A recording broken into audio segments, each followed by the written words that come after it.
Welcome to this week's edition of Sideline View here at the Hockey House in Brainerd, and our special guest this week is Dino Grillo, hockey man extraordinaire here. He's been on about a 3-week hockey tour here. You went to the Frozen Four, and what were some of the other places that you went, Dino? Well, I started in Chicago and then extended my trip to Toledo, and then over to Detroit, and then across to Sarnia, Ontario, and then back to Chicago, up to Milwaukee, and then back home from there. So how many games did you see all together in that trip then? Well, sometimes it's a little tricky, but there's probably 20 to 30 games because a lot of it sometimes is younger kids that are trying out, and there might be 4 or 5 games on one day. But it is a lot nicer when you can get into the junior and the NHL and the college stuff when there's only one game per day or 2 at the most. Speaking of college and then going into the pros, Ben Hanowski, kind of the big news for us around here. He goes to the Frozen Four. St. Cloud doesn't do as well as everyone hoped, but then he goes right into the NHL and actually plays a first game. Were you surprised at how quickly that happened and how that transpired?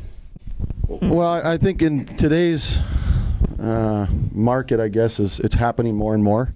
And I think this year particularly, with the way that the lockout happened in the extended season till the end of April, normally if a team was at the Frozen Four, it probably wouldn't have happened because there was only 1 or 2 games left.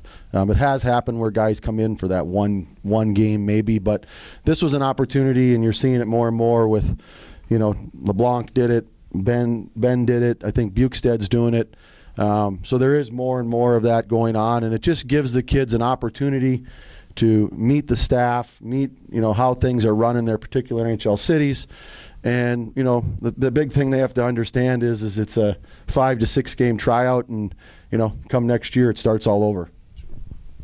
So when you were going to all these games and stuff, you're also an agent, right? I mean, are you scouting as well, or I know you have an agent business as well, but maybe tell us about kind of some of the things that you're looking, or what you're looking for and what you do on at these trips. I think the biggest thing is you have clients, you have current clients, you have prospective clients, and I think it all depends on the age. A lot of it's, if you're at an NHL building or an AHL building, you're watching clients that you already have. I think with our company, we take a little bit of a scouting approach just because of my father's background. So we'll meet with the kids after. We'll talk to them. We'll give them our thoughts and 2 cents for whatever it's worth. And, we're not taking the place of the coaches. And then when you get younger and younger, you're identifying young kids. And then from there, you try to build a relationship. And, some of these relationships are, 5, 6 years, 7 years long with these kids, what way our business is going. How young are you going? I mean, I always hear for basketball, for instance, people will, if you're not known by your sophomore year in high school, you're probably not going to be a D1 type basketball player. How early can you detect how good a player is going to be? Well, and I'll give you a couple examples. One, everyone in our business is guessing, and I can tell you that I went to Western Canada 4 times this year into Edmonton for extended stays, and we're dealing with meeting with 98 borns, which in that term is bantams. Sure. And it's definitely a guess. But you recognize that these kids are high-end talents up there.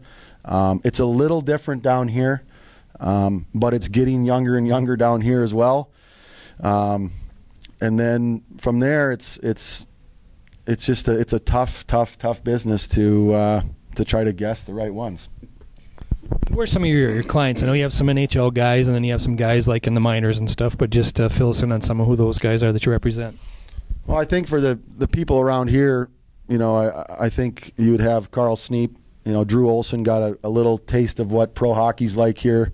Ben obviously is trying it out right now, and then I think some are maybe the NHL guys. We probably got 25 going now, 25 to 30, and you got Hartnell, Oshie, Wayne Simmons. I guess one of the guys that's the notorious bad guy, Rafi Torres, that everyone seems to either love or hate. But it's a wide range, and I think what you find out is no matter what, they're all really, really good guys on and off the ice, and that's just the way that most of them have to play to survive. The NFL draft is coming up obviously Thursday, Friday, and Saturday. How similar is the NFL draft to the NHL draft, and from an agent standpoint, how stressful is that day? Well, I guess it all depends on how many guys you have at the draft physically.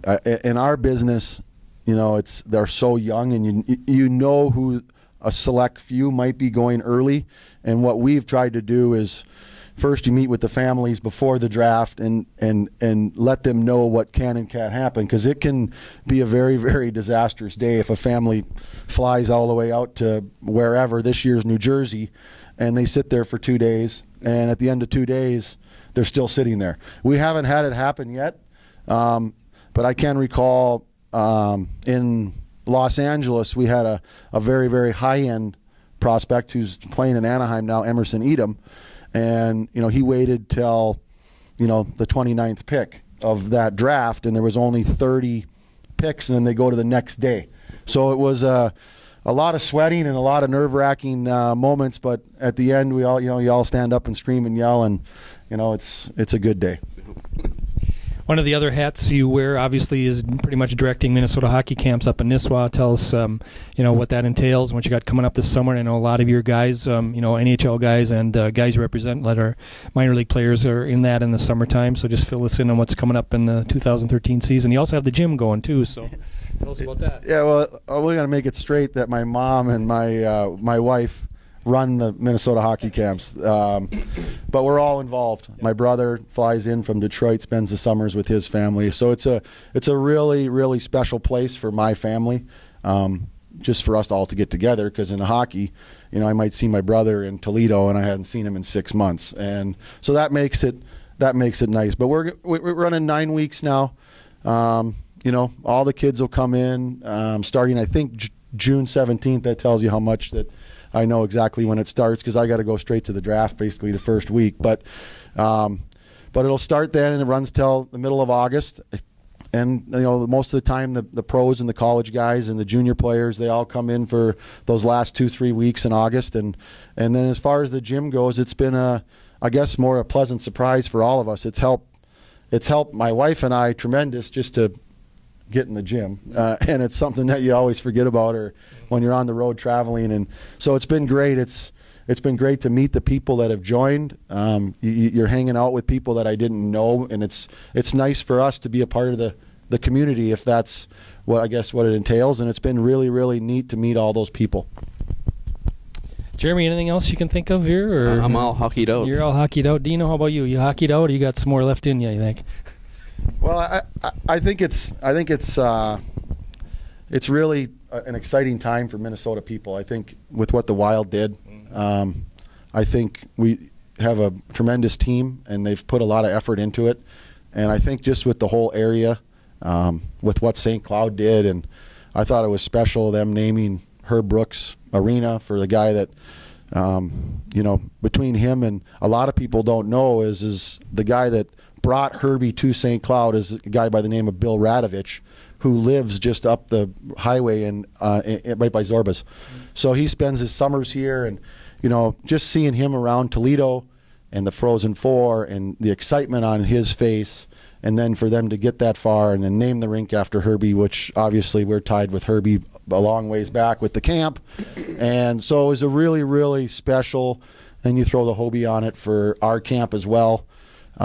Here's a kid who bought in, trained, and he's a tremendous kid. He's a 4.0 student. He's student teaching. So I think that's really, really important for these kids to know that you can get a great education and play hockey and still realize your dreams at the end, as long as you keep doing what you're supposed to do.